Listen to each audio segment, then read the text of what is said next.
आपण दुसऱ्या शब्दाकडे वळूया. इथंच पुढं आपण वाचूया.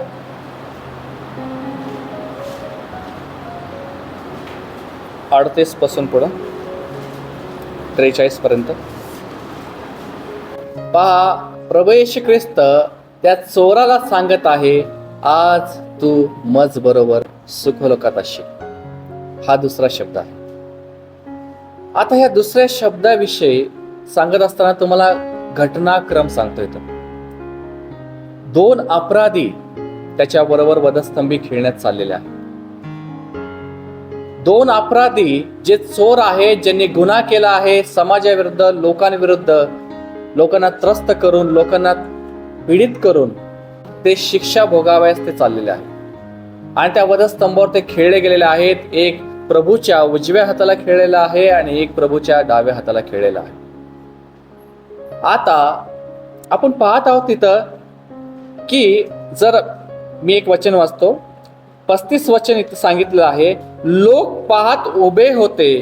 कुणाकडे पाहत उभे होते? ते तिघांकडे. येशू ख्रिस्त खेळलेला आहे, ते 2 चोर खेळलेले आहे आणि सर्व लोक समुदाय तिथं जमलेला आहे. आणि सर्व लोक समुदाय उभे होते आणि पाहत होते. अधिकारीही नाक मुरडीत म्हणाले. अधिकारी म्हणजे काय? परोशी, याजकगण, हे सर्व जे अधिकारी इथं होते, ते अधिकारी नाक मुरडीत काय म्हणत होते? त्याने दुसऱ्यांना वाचविले. जर तो देवाचा ख्रिस्त त्याचा निवडलेला असला तर त्याने स्वतःला वाचवावे.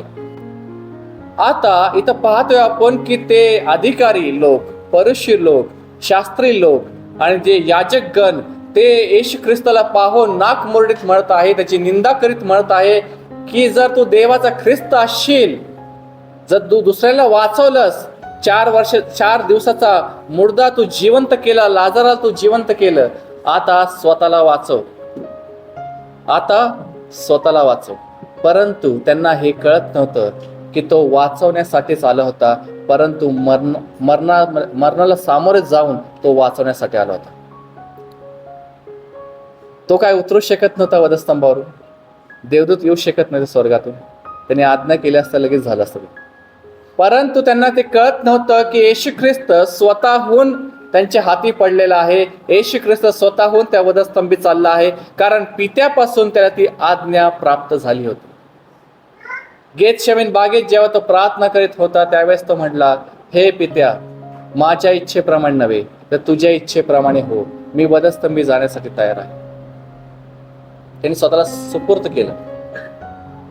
पेत्र, त्याचे शिष्य त्या अधिकाऱ्यांशी लढायला तयार झाले. पेत्राने तर एका शिष्याचा, एका सैन्याचा कान देखील कापला, तलवार चालवली. परंतु येशू ख्रिस्ताने त्याला सांगितलं, तलवार मनात ठेव, काहीच करू नका, कारण ह्याच कार्यासाठी देवाने मला पाठवलं. जर मी आता आज्ञा केली तर आयुतांचे आयुत देवदूत येणार नाही का? तो आपली मेहनत ठेव तलवार, कारण जे तलवार चालतात ते तलवारीने मरतील. प्रियांनो, येशू ख्रिस्त स्वतःहून त्यांच्या हातात पडला होता, परंतु ते लोक येशू ख्रिस्ताची निंदा करत होते आणि म्हणत होते, स्वतःला वाचव, तुझं देव असशील, देवाचा ख्रिस्त असशील तर स्वतःला वाचव. आणि तुम्हाला सांगतो, हे दोघं चोर वधस्तंभावर खेळलेल्या अवस्थेत, ते देखील त्या पीडित अवस्थेत आहेत. आणि ते चोर पाहत आहे, ऐकत आहे इथं काय चाललेलं आहे, की अधिकारी काय बोलत आहे. आणि येशू ख्रिस्त पहिला शब्द बोलला ते देखील त्यांनी ऐकलं होतं. पहा, लक्षात घ्या.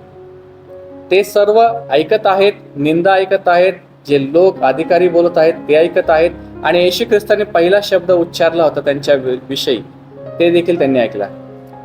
आता या दोघा चोरांमधला एका चोराने ते यहुद्यांचे शब्द स्वीकारले आणि त्याने काय केलं, तो देखील येशू ख्रिस्ताची निंदा करू लागला आणि म्हणू लागला, तू स्वतःला वाचव आणि आम्हाला देखील वाचव.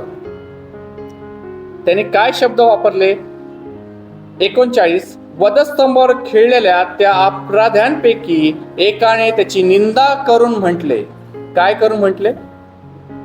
त्याची प्रार्थना निंदाने भरलेली होती. निंदा करून म्हटले, तू ख्रिस्त आहेस ना, तर स्वतःला व आम्हाला वाचव. पहा, आणि दुसरा म्हणत आहे की आपण आपली शिक्षा यथान्याय भोगत आहोत, पण ह्याने काहीच केलं नाही. लक्षात घ्या, एकाने त्या जगातले यहुद्यांचे शब्द उचलले आणि ख्रिस्ताला तो दोषारोप करू लागला, परंतु दुसरा चोर येशू ख्रिस्ताचे शब्द त्याने ऐकले की हा व्यक्ती ह्याच्या विरोधात एवढं सर्व झालेलं असताना तो म्हणते की हे बापा, यांच्यासाठी क्षमा कर, यांच्यावर क्षमा तो स्वीकार होता. आपण आज जीवन जगत असताना कोणाची वाणी ऐकतो?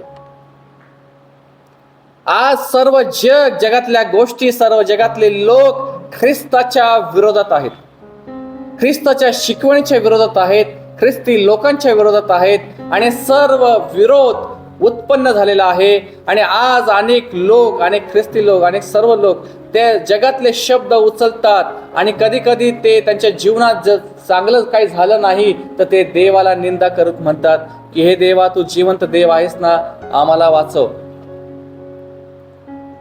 काय त्यांच्या प्रार्थना म्हणजे देवाला वीट आणणाऱ्या असतात, निंदेने भरलेल्या असतात की अरे माझ्या जीवनात हे झालं नाही, प्रभू तू काय करतोयस, तू कुठं आहेस, तू जिवंत आहेस का? असे प्रश्न उभे करतात. कसे प्रश्न उभे करतात ते?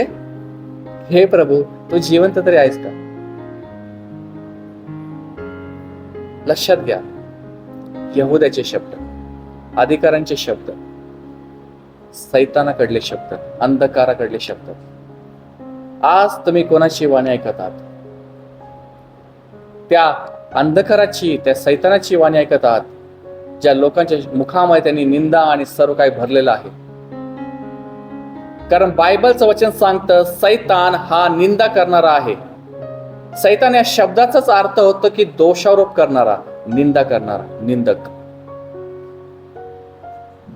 पहा, इथं निंदा होत आहे येशू ख्रिस्ताची आणि त्या चोराने ती निंदा स्वीकारली आहे आणि तो देखील देवाची निंदा करायला धजला नाही आणि तो येशू ख्रिस्ताची निंदा करत आहे आणि त्याला बोलत आहे.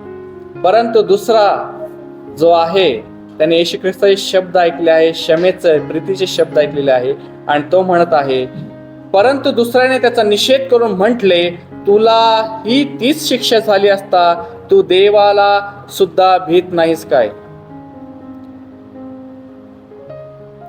आपली शिक्षा तर यथा न्याय आहे, कारण आपण आपल्या कृत्यांचे फळ भोगीत आहोत, परंतु ह्याने काही अयोग्य केले नाही. समजून घ्या. आता तो येशू ख्रिस्ताकडे वळला आहे. तो म्हणत आहे की आपण आपली शिक्षा यथान्याय भोगत आहोत. त्याला समजत आहे, त्याला जाणीव झाली आहे की मी मोठं पाप केलेलं आहे, मी मोठं गुन्हा केलेला आहे आणि त्याची शिक्षा मी भोगत आहे. पहा, पहिला चोर आपलं पाप, आपलं कृत्य, दुष्कृत्य कबूल करत नाहीये, परंतु दुसरा चोर आपले पाप, आपले कृत्य, दुष्कृत्य कबूल करत आहे. प्रियांनो, तिथं तो पश्चाताप करत आहे. खरा पश्चाताप हाच आहे जेव्हा आपल्या पापांची जाणीव होते. आपण बरेचदा अनेक संकटातून जातो, अनेक त्रासातून जातो. काही त्रास योबासारखे असतात, देवाकडून परीक्षा होत असते, आणि काही त्रास आपल्या पापांमुळे आलेले असतात.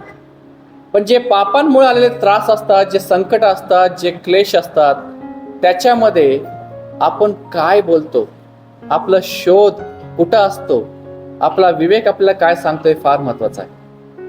जेव्हा कुठली घटना आपल्या जीवनात घडते तेव्हा आपण लगेच शोधायला सुरुवात केलं पाहिजे की हे बापा मला सांग, मी कुठं चुकलो, हे बापा मला सांग माझ्याकडनं काय पाप झालेला आहे, हे का सगळं बिघडत चाललेलं आहे, तुझा हात माझ्यावरचा का निघून गेलेला आहे, अंधकाराने मला का घेरलं आहे. आपण लगेच शोधायला सुरुवात केली पाहिजे. जर तुम्हाला पवित्र आत्म्याने खात्री दिली की हे सर्व तुझ्या परीक्षेसाठी आहे, तर निश्चितपणे निर्धारपणे पुढे जा. परंतु तोच देवाचा आत्मा तुम्हाला पापाविषयी खात्री करून देत आहे की तू हे पाप करत आहे, म्हणून हा लगेच पश्चाताप करा, ते कबूल करा की हे देवा, जे काय माझ्या संकट आले, जे काय मी करत आहे ते माझ्या पापामुळे आहे. त्या चोराच्या जीवनातून खूप काही शिकायला मिळते. आपल्याकडे वेळ नाहीये, पण थोडक्यात आपण पाहूया की हा चोर स्वतःचे पाप कबूल करत आहे आणि आता तो ख्रिस्ताकडे वळत आहे आणि ख्रिस्ताकडे वळून तो म्हणत आहे, मग तो म्हणाला, अहो येशू, आपण आपल्या राज्याधिकाराने याल तेव्हा माझी आठवण करा. काय बोलत आहे तुम्ही, विचार पण नाही करू शकत. हे शब्दांमध्ये घडलेला अर्थ तुम्ही विचार पण नाही करू शकत. तो काय म्हणत आहे, तुम्ही जेव्हा राज्याधिकाराने याल तेव्हा माझी आठवण करा. एक व्यक्ती त्याच्या समोर खेळलेला आहे, रक्तबंबाळ अवस्थेत आहे. आता तो मरणाच्या लागास लागलेला आहे. त्याला माहिती आहे काही वेळाने हा व्यक्ती मरणार आहे, परंतु त्या मरणाऱ्या व्यक्तीकडे तो प्रार्थना करत आहे. त्या मरणाऱ्या व्यक्तीकडे, जो आता काही वेळामध्ये प्राण आपला सोडणार आहे, त्या व्यक्तीकडे तो प्रार्थना करत आहे की जेव्हा तू आपल्या राज्याधिकाराने येशील तेव्हा माझी आठवण कर. तो त्याच्या पुनरुत्थानावर विश्वास ठेवत आहे. तो त्याच्या पुनरुत्थानावर विश्वास ठेवत आहे. त्याच्या जिवंतपणावर तो विश्वास ठेवत आहे. तो आकाशाचा आणि पृथ्वीचा स्वामी आहे ह्याच्यावर तो विश्वास ठेवत आहे. तो मरणार नाही ह्याच्यावर तो विश्वास ठेवत आहे. तो शरीरात मरत आहे, परंतु आत्म्यामध्ये तो जिवंत आहे याच्यावर तो विश्वास ठेवत आहे. तुम्हाला मी सांगतो, तुमच्या माझ्या विश्वासावर आपलं तारण अवलंबून आहे.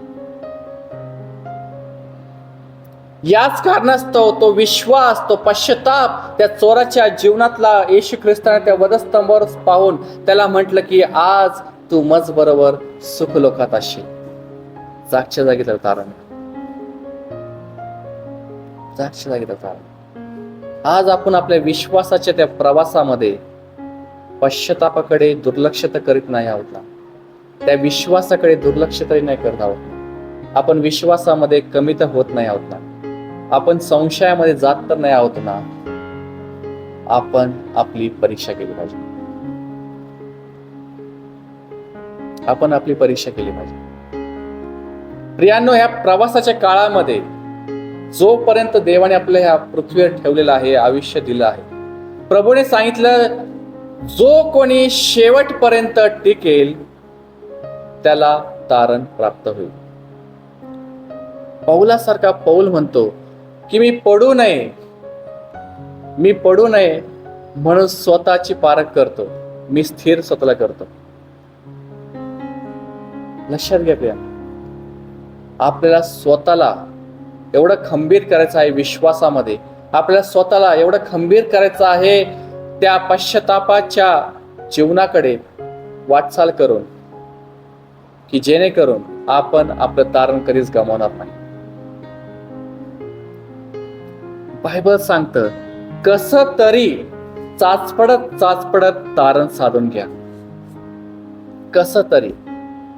प्रियांनो, नरक अग्नी भयंकर आहे, भयंकर आहे.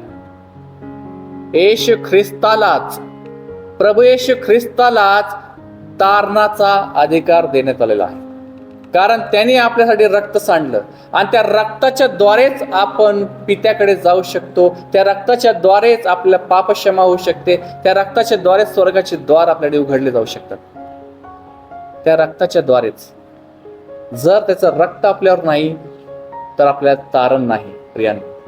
आणि ते रक्त येण्यासाठी जर आपला पश्चाताप नाही तर ते रक्त देखील आपल्यावर येत नाही. त्यामुळे नेहमी आपण ते पश्चातापरूपी अंतःकरण धारण करून आपल्या प्रवासाच्या काळात भीत कापत कसं तरी ते तारण साधून घेतलं पाहिजे.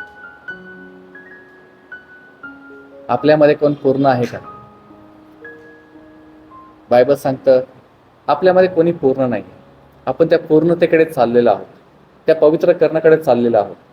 त्या तारणाच्या मार्गावर आज आपण आहोत. हे जग आणि जगातल्या गोष्टी वासनेने आणि भयंकर पापाने आणि दुष्कृत्यांनी भरले गेलेले आहेत.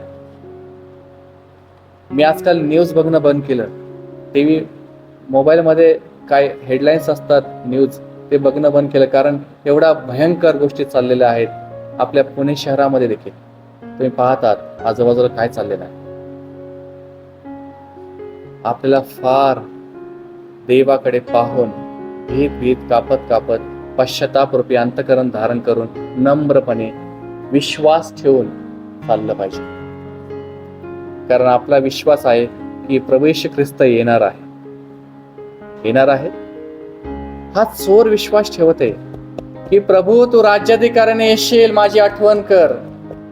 आज आपण देवाकडे जाऊन पश्चातापी अंतःकरण धारण करून असं म्हणतो का कधी की प्रभू जेव्हा तू त्या ढगामध्ये येशील, राज्याधिकाऱ्याने येशील, तुझ्या मंडळीला उचलण्यासाठी येशील, तेव्हा प्रभू तू माझी आठवण कर.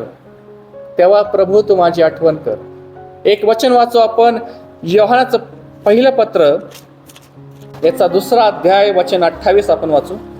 प्रियांनो, प्रेषित योहान बोध करत आहे की मुलांनो त्याच्यामध्ये राहा, ख्रिस्तामध्ये राहा. ख्रिस्ताने जो कित्ता घालून दिला आहे त्याला अनुसरण करा, ह्यासाठी की तो प्रगट होईल. जेव्हा तो मंडळीला घेण्यास येईल तेव्हा आपल्याला धैर्य असावे आणि आपल्याला लाजेने माघार घ्यावी लागू नये. प्रियांनो, जगाचा न्याय होण्याच्या मार्गावर आहे. ते दुसरं मरण प्रेषितांच्या कृत्यांमध्ये प्रकटीकरणाच्या 2ऱ्या अध्यायामध्ये सांगितलं आहे की ते दुसरं मरण, 2रा अध्याय 18व्या वचनामध्ये, की ते दुसरं मरण येणार आहे सर्व मनुष्य जातीवर. ज्यांनी येशू ख्रिस्ताच्या विश्वासाचा मार्ग अनुसरला नाही, जे ख्रिस्तामध्ये विश्वासात शेवटपर्यंत टिकले नाही, ज्यांनी पश्चातापी रूपी अंतःकरण धारण करून जगले नाही, त्या सर्वांसाठी ते दुसरं मरण येणार आहे. ते दुसरं मरण म्हणजे नरक अग्नीचं मरण. आपण एकदा शरीरात मरणार आहोत आणि दुसऱ्यांदा त्या नरक अग्नीमध्ये मरणार आहोत, आणि ते अनंतकालिक मरण आहे. प्रियांनो, त्या मरणापासून कोणीही तुमच्यातलं, आपल्या कळपातलं माघार घेऊ लागू नये. म्हणून धैर्य बाळगा आणि पूर्ण धैर्याने आपण पुढं जाऊ. आमीन.